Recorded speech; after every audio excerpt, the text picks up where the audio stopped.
L-Awditur Ġenerali rrikonoxxa l-isforzi nazzjonali tal-Gvern sabiex jeqret il-faqar. Dan f'analiżi mill-Uffiċċju Nazzjonali tal-Verifika hekk kif innota li l-miżuri tal-Gvern indirizzaw b'mod pożittiv il-vulnerabbiltajiet ta' gruppi partikolari. Fil-fatt l-Awditur Ġenerali nnota wkoll kif skont in-Nazzjonijiet Uniti Malta laħqet il-mira relatata mal-qerda tal-faqar assolut.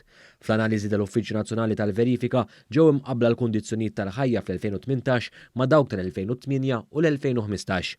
Hawnhekk ġie mmarkat progress sostanzjali b'inqas nies f'riskju ta' faqar jew esklużjoni soċjali.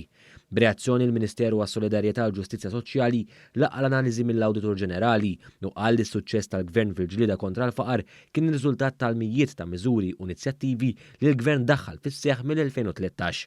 Il-Ministeru qal ukoll li ħanota ta' rakkomandazzjonijiet jew osservazzjonijiet kollha li jagħmel l-Awditur Ġenerali, anke jekk uħud minn dawn huma bbażati fuq opinjonijiet suġġettivi li saru minn xi qdiet volontarji u minn xi akkademiċi. Kollox ma kollox ir-rapport għal darb'oħra huwa pożittiv jipprova jew aħjar jikkonferma dak illi ilna ngħidu aħna naturalment nilqgħu daw ir-rakkomandazzjonijiet biex inħarsu lihom nevalwawhom sabiex nibdew nimplementaw jew nindirizzaw fejn forsi għad baqa' fejn naħdmu aktar.